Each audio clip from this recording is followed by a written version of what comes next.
عبدالله وایي چمتو یو چې طالبانو سره پر موقت حکومت بحث وکړو. نن درته ډیره مفیده ویډیو لرم، هیله ده تر پایه یې وګورئ او د داسې تازه معلوماتو لپاره زموږ چینل سبسکرایب کړئ.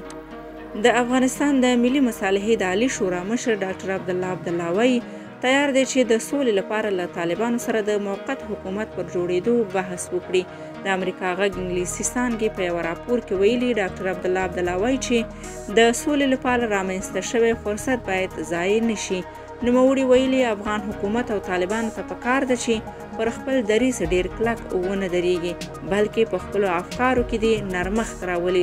هغه ویلي که طالبان د سولې لپاره د موقت حکومت شرط ږدي نو دوی تیار دي چې په دې اړه بحثونه ورسره وکړي. ډاکټر عبدالله همداراز سوله د افغانستان لپاره لومړیتوب بللې ده او په خبره یې په دې برخه کې به د نړیوالو په ملاتړ چټکه هڅه کوي.